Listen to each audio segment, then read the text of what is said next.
ओम शांति। आज है 12 दिसंबर, शिव बाबा की साकार मुरली। बाबा कहते हैं, मीठे बच्चे, ज्ञान और योग के साथ साथ तुम्हारी चलन भी बहुत अच्छी होनी चाहिए। कोई भी भूत तुम्हारे अंदर ना हो, क्योंकि तुम हो भूतों को निकालने वाले। प्रश्न: सपूत बच्चों को कौन सा नशा स्थायी रह सकता है? उत्तर: बाबा से हम डबल सिरताज विश्व के मालिक बनने का वर्षा ले रहे हैं। यह नशा सपूत बच्चों को ही स्थायी रह सकता है, परंतु काम क्रोध का भूत अंदर होगा तो यह नशा नहीं रह सकता। ऐसे बच्चे फिर बाप का रिगार्ड भी नहीं रख सकते। इसीलिए पहले भूतों को भगाना है, अपनी अवस्था मजबूत बनानी है। गीत कौन आया मेरे मन के द्वारे। ओम शांति। इसका अर्थ तो कोई समझ न सके सिवाय तुम बच्चों के, सो भी नंबरवार पुरुषार्थ अनुसार, क्योंकि परम पिता परमात्मा का स्थूल व सूक्ष्म चित्र तो है नहीं। सूक्ष्म है देवताएं, वह तो सिर्फ 3 है, उनसे ही अति सूक्ष्म है परमात्मा। अब हे परम पिता परमात्मा, ये कौन कहते हैं? आत्मा परमात्मा को परम आत्मा कहते हैं। लौकिक बाप को आत्मा परमपिता नहीं कह सकती। जब पारलौकिक परमपिता परमात्मा को याद करते हैं तो उसको देह अभिमानी कहा जाता है। जब देह अभिमान में है तो देह के साथ संबंध रखने वाला बाबा याद आ जाता है। वह फिर है आत्मा के साथ संबंध रखने वाला बाबा। वह अब आए हुए हैं। आत्मा बुद्धि से जानती है, आत्मा में बुद्धि है ना, तो परम पिता परमात्मा जरूर पारलौकिक पिता ठहरा। उनको ईश्वर कहा जाता है। अब बाबा ने ये प्रश्नावली बनाई, इस पर तुम बच्चों को समझाने में सहज होगा। जैसे फार्म भराया जाता है वैसे प्रश्न भी पूछ सकते हो। जरूर जो पूछते हैं वह नॉलेजफुल है, तो जरूर टीचर ही ठहरा। आत्मा ही शरीर धारण करती है और ऑर्गन से समझाती है, तो बच्चों को सहज कर समझाने के लिए यह बनाया गया है। परंतु ज्ञान सुनाने वाले बच्चों की अवस्था भी बहुत अच्छी चाहिए। भले किसी में ज्ञान बहुत अच्छा हो, योग भी अच्छा है, परंतु साथ साथ चलन भी अच्छी चाहिए। दैवी चलन होनी चाहिए, जिनमें काम क्रोध लोभ मोह अहंकार का भूत नहीं होगा। ये बड़े बड़े भूत हैं, तुम बच्चों में कोई भी भूत नहीं होना चाहिए। हम हैं भूत को निकालने वाले। वह अशुद्ध आत्माएं जो भटकती हैं उन्हें भूत कहा जाता है। उस भूत को निकालने वाले भी उस्ताद होते हैं। यह जो 5 विकार रूपी भूत हैं, यह तो परमपिता परमात्मा के सिवाय कोई निकाल न सके। सर्व के भूतों को निकालने वाला एक, सर्व की सद्गति करने वाला एक, रावण से लिबरेट कराने वाला भी एक। यह है बड़े भूत। कहा भी जाता है इनमें क्रोध का भूत है, इसमें मोह का है और अशुद्ध अहंकार का भूत। सभी को इन भूतों से छुड़ाने वाला लिबरेटर परम पिता परमात्मा एक ही है। तुम जानते हो इस समय सबसे पावरफुल यह क्रिश्चियन लोग हैं। उनकी अंग्रेजी भाषा के अक्षर भी बहुत अच्छे हैं। जो राजाएं होते हैं वह अपनी भाषा चलाते हैं, देवताओं की भाषा कोई जानते नहीं। हमारी बच्चियां आगे सब कुछ आकर बतलाती थी। 2-4 दिन ध्यान में रहती थी। अब कोई विद्वान संदेशी हो जो वहाँ की भाषा देखकर सुनाए। तुम बच्चे सबको भारत की कहानी सुनाओ। भारत सतु प्रधान था, अभी तमो प्रधान, पूज्य से पुजारी बना है। भारत में देवताओं के चित्र बहुत हैं। अंधश्रद्धा से पूछते हैं, बायोग्राफी को नहीं जानते। हम सब एक्टर हैं तो ड्रामा के डायरेक्टर आदि का मालूम होना चाहिए, इसलिए प्रश्नावली बनाई। पोप को भी लिखना चाहिए। तुम फॉलोवर्स को कह रहे हो यह विनाश की चीज़ें बंद करो, फिर तुम्हारा यह मानते क्यों नहीं? तुम हो सबके गुरु, तुम्हारी तो बहुत महिमा है, फिर भी यह मानते क्यों नहीं हो? कारण तुम नहीं जानते, तो हम आपको बताते हैं। यह कोई तुम्हारी मत पर नहीं, यह ईश्वरीय मत पर बना रहे हैं। स्वर्ग की स्थापना एडम ईव द्वारा हो रही है। नॉलेजफुल गॉड है, वह है गुप्त। जरूर उनकी सेना उनकी मत पर चलने वाली होगी। ऐसे ऐसे समझाना चाहिए, परंतु बच्चे इतना विशाल बुद्धि नहीं है, इसलिए स्क्रू को टाइट करना पड़ता है। जैसे इंजन ठंडी होती है तो उसे तेज करने के लिए कोयले डालते हैं, यह विज्ञान के कोयले हैं। परमपिता परमात्मा सबसे बड़ा है, सब उनको सलाम करने आएंगे। पोप को भी सब पावरफुल समझते हैं। पोप को जितना मान देते हैं उतना और किसी को नहीं देते। बाप को जानते नहीं, वह तो है गुप्त, उनको सिर्फ बच्चे ही जानते हैं और मर्तबे देते हैं। परंतु माया ऐसी है जो बच्चों को भी ऐसे बाप का रिगार्ड रखने नहीं देती। बाबा विश्व का मालिक बनाते हैं, यह नशा बाहर निकलने से खत्म हो जाता है। हम बाबा से डबल सिरताज का वर्षा क्यों नहीं लेंगे? यह है सपूत बच्चों का नशा। परंतु बहुत बच्चे ऐसे हैं जिन्हें काम क्रोध लोभ का भूत आ जाता है। बाबा मुरली चलाते हैं तो अंदर आता है कि अभी तक हमारे में काम का हल्का नशा है। अगर एक तरफ मजबूत है तो कुछ हो नहीं सकता। कहाँ स्त्री मजबूत रहती है, कहाँ पुरुष। बाबा के पास सब किस्म के समाचार आते हैं। कोई सच्चे दिल से लिखते हैं, अंदर बाहर बड़ी सफाई चाहिए। कोई बाहर के सच्चे, अंदर के झूठे हैं। तूफान बहुतों को आते हैं। लिखते हैं, बाबा आज मेरे को काम का तूफान आया परंतु बच गया। अगर नहीं लिखते तो दूसरा दंड, दूसरी आदत बढ़ती जाएगी, आखिर गिर पड़ेंगे। बाबा की बच्चों में उम्मीदें तो रहती है ना, थोड़ी ग्रहचारी होती है तो वह उतर जाती है। कई हैं जो आज अच्छे चल रहे हैं, कल मूर्छित हो जाते हैं, वह गला घुट जाता है। जरूर कोई अवज्ञा करते हैं। हर बात में सच्चा रहना चाहिए, तभी सचखंड के मालिक बनेंगे। झूठ बोलेंगे तो बीमारी वृद्धि को पाती रहेगी और नुकसान कर देगी। बच्चों को बड़ी युक्ति से प्रश्नावली लिखनी चाहिए। परम पिता परमात्मा से तुम्हारा क्या संबंध है? जब पिता है तो सर्वव्यापी की बात नहीं, वह सर्व का सद्गति दाता है, पतित पावन है, गीता का भगवान है, तो जरूर कभी आकर ज्ञान दिया होगा। अगर यह बात है तो उनकी जीवन कहानी को जानते हो, नहीं जानते हो तो वर्षा मिल न सके। पिता से जरूर वर्षा मिलेगा। फिर दूसरा प्रश्न पूछो, प्रजापिता ब्रह्मा और उनकी मुख वंशावली को जानते हो, जिसका नाम सरस्वती है। वह है ज्ञान ज्ञानेश्वरी, उनको गॉड ऑफ नॉलेज कहते हैं। यह है जगत अम्बा, तो जरूर उनके बच्चे भी होंगे, बाप भी होगा नॉलेज देने वाला, तो वह ठहरा। अब यह प्रजापिता और जगत अम्बा कौन? उनको धन लक्ष्मी भी कहते हैं। तब ज्ञान ज्ञानेश्वरी नहीं है, यह ब्रह्मा सरस्वती राजराजेश्वरी बनते हैं, तो उनके बच्चे भी जरूर स्वर्ग के मालिक बनते होंगे। अब यह है संगम कुंभ। इस कुंभ के मेले में देखो क्या होता है। भक्ति मार्ग के अर्थ हैं, इसमें रात दिन का फर्क है। वह है पानी की नदी और सागर का मेला। यह है ह्यूमन गंगाएं जो ज्ञान सागर से निकलती हैं, उनका मेला। यह प्रश्न भी पूछा जाता है, पतित से पावन बनाने वाला कौन? यह तो जानने की बात है ना। तब तो पूछते हैं, इस माता पिता के ज्ञान से तुम राजराजेश्वरी बन सकते हो। ईश्वर सर्वव्यापी कहने से मुख क्या मीठा होगा।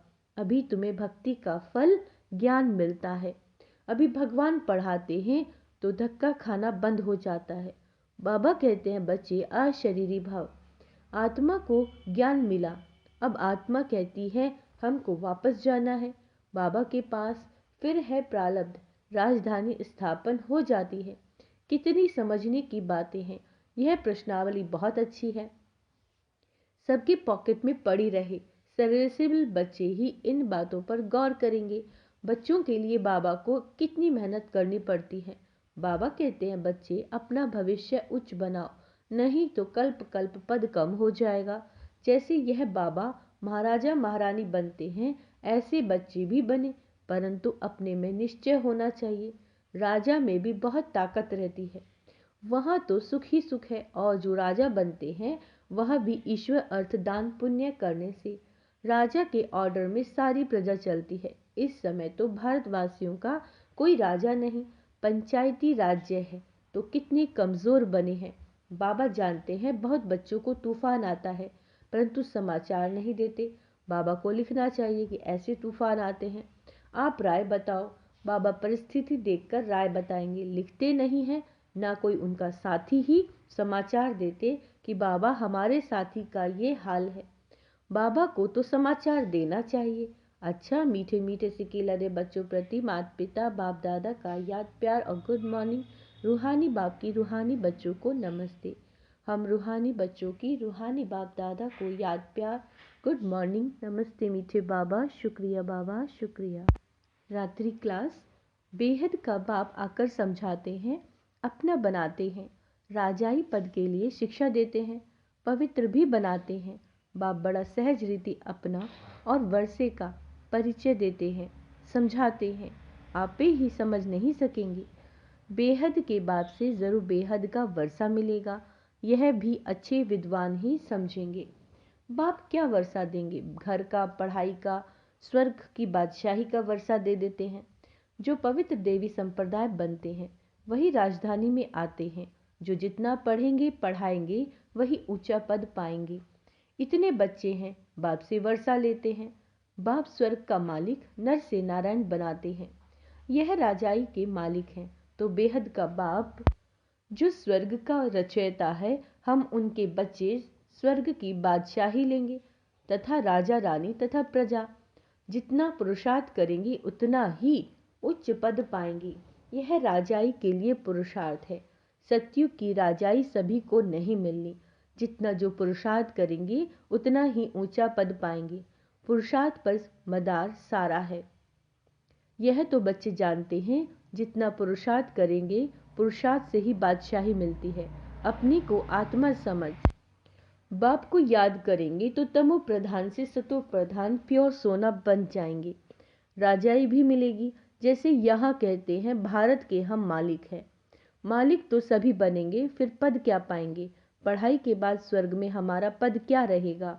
तुम अभी संगम पर पढ़ रहे हो, सतयुग में राजाई करेंगे। बाप योग भी सिखलाते हैं, पढ़ाते भी हैं। तुम समझते हो, हम राजयोग सीखते हैं, बाप की याद से पावन भी बनते हैं। फिर हमारा पुनर्जन्म रावण राज्य में नहीं होगा, राम राज्य में होगा। अभी हम पढ़ रहे हैं, मन मनाभव मध्याजी भव। अभी कलयुग का अंत है, फिर सतयुग स्वर्ग जरूर आएगा। बाप संगम युग पर ही आकर बेहद का स्कूल खोलते हैं, जहाँ बेहद की पढ़ाई, बेहद की बादशाही पाने के लिए। तुम जानते हो, हम अभी नई दुनिया के मालिक बनेंगे। नई दुनिया को स्वर्ग कहा जाता है। खुमारी चढ़ती है ना, बरोबर पुरानी दुनिया के बाद है नई दुनिया। बच्चों को याद आता है, सभी बच्चों के दिल में है, स्वर्ग का मालिक बनाने के लिए हमको परम पिता परमात्मा पढ़ाते हैं। बच्चों को यह याद रहे, हमको भगवान पढ़ाते हैं। उचित उच्च सतयुग के राजा रानी बनते हैं। राजयोग द्वारा राजाई मिलती है, उसमें पवित्रता, सुख, शांति सब है। इस बाबा में अभी शिव बाबा पधारे हैं, वो है उचित उच्च। आत्मा अनुभव लेती जाती है। वहाँ जाएंगे तो वहाँ की बैठक ऊंची होगी। स्टूडेंट सभी की बैठक अपनी अपनी होगी। एक की जगह दूसरा नहीं बैठ सकता, एक का पार्ट दो से नहीं मिल सकता। बाप ने समझाया, आत्मा में रिगार्ड भरा हुआ है। ड्रामा के प्लान अनुसार हमारा पुरुषार्थ चल रहा है। कोई राजा, कोई रानी बनेंगे। अंत में पुरुषार्थ की रिजल्ट निकलेगी, जो फिर माला बनेगी। उच्च नंबर वाले को जरूर मालूम पड़ेगा। मरने के बाद समझा जाता है, आत्मा जाकर कर्म अनुसार दूसरा शरीर लेगी। अच्छे कर्म वालों को अच्छा जन्म मिलेगा, योग बल से, है ना। पुरुषार्थ नहीं करते तो कम पद पाएंगे। ऐसे ऐसे विचार करने से खुशी होगी। जो जैसा महारथी होगा उनकी ऐसी ही महिमा होगी। सभी की मुरली भी एक जैसी नहीं चलती, हर एक की मुरली भी अलग अलग। बाबा कहते हैं, हर एक की मुरली भी अलग अलग। यह बना बनाया खेल है ना। अभी बच्चों का कर्मों पर ध्यान है। बाप या माँ जैसा करेंगे बच्चे सीखेंगे। अब बाबा कहते हैं, अभी तुम श्रेष्ठ कर्म करते हो, सर्विस से मालूम पड़ता है। महारथियों की मेहनत छिपी नहीं रहती। समझ सकते हैं कौन ऊंचा पद पाने की मेहनत कर रहे हैं। सभी बच्चों को चांस भी है। ऊंचा पद पाने के लिए मन मनाभव का लेसन अच्छा अर्थ सहित मिला हुआ है। बच्चे समझते हैं यह गीता का ज्ञान नॉलेजफुल बाप खुद आकर देते हैं, तो ज़रूर एक्यूरेट नॉलेज ही देंगे। फिर मदार है धारणा पर। जो सुनते हो वही प्रैक्टिकल में आता रहे। डिफिकल्ट नहीं है। बाप को याद करना, चक्र को जानना, ये है अंतिम जन्म की पढ़ाई, जो पास करके नई दुनिया सतयुग में चले जाएंगे। गायन है निश्चय में विजय। तो प्रीत बुद्धि बच्चों ने समझा, हमको भगवान पढ़ाते हैं। बच्चे जानते हैं हमारी आत्मा धारण करती है, आत्मा इस शरीर द्वारा पढ़ाती है, पढ़ती भी है, नौकरी करती है। यह बात समझने की बातें हैं। बाप को याद करते हैं, फिर माया रावण बुद्धि का योग तोड़ देती है। माया से सावधान रहना है। जितना आगे जाएंगे उतना तुम्हारा प्रभाव भी निकलेगा और खुशी का पारा भी चढ़ेगा। नया जन्म लेंगे तो बहुत शो करेंगे। अच्छा मीठे मीठे रूहानी बच्चों को रूहानी बाप दादा का याद प्यार गुड नाइट। हम रूहानी बच्चों की बाबा को याद प्यार। धारणा के लिए मुख्य सार, अंदर बाहर साफ रहना है। अंदर बाहर साफ रहना है। सच्चे दिल से बाबा को अपना समाचार देना है, कुछ भी छिपा नहीं। अब वापस जाना है ना, इस शरीर को छोड़कर हमें वापस परमधाम जाना है। इसीलिए अशरीरी बनने का अभ्यास करना है, चुप रहना है, किसी से फालतू बहस नहीं करनी है। वैसे भी अब शरीर छोड़कर सब आत्माओं को परमधाम जाना है। बाबा हम सबको लेने के लिए आए हैं। वरदान, मेरे को तेरे में परिवर्तन कर उड़ती कला का अनुभव करने वाले डबल लाइट भव। क्या कहा बाबा ने? मेरे को तेरे में परिवर्तन कर उड़ती कला का अनुभव करने वाले डबल लाइट भव। यह विनाशी तन और धन, पुराना मन मेरा नहीं, बाप को दे दिया। पहला संकल्प ही यह किया कि सब कुछ तेरा, इसमें बाप का फायदा नहीं, आपका फायदा है। क्योंकि मेरा कहने से फंसते हो और तेरा कहने से न्यारे हो जाते हो। मेरा कहने से बोझ वाले बन जाते हो, तेरा कहने से डबल लाइट ट्रस्टी बन जाते हो। जब तक कोई हल्का नहीं बनते तब तक ऊंची स्थिति तक पहुंच नहीं सकते। हल्का रहने वाले ही उड़ती कला द्वारा आनंद की अनुभूति करते हैं। हल्का रहने में ही मजा है। तो क्या करना है ना, कोई भी बात आए तो बाबा आप जानो। स्लोगन, शक्तिशाली आत्मा वह है जिस पर किसी भी व्यक्ति प्रकृति अपना प्रभाव ना डाल सके। अच्छा, ओम शांति। तो आज का सुमान अभ्यास करेंगे। मैं मास्टर सर्वशक्तिवान आत्मा हूँ, मैं डबल लाइट आत्मा हूँ, मैं बाबा का सपूत बच्चा हूँ, मैं निश्चय बुद्धि आत्मा हूँ, मैं परम पवित्र आत्मा हूँ। और बाबा ने कहा अशरीरीपन का अभ्यास करना है। ओम शांति।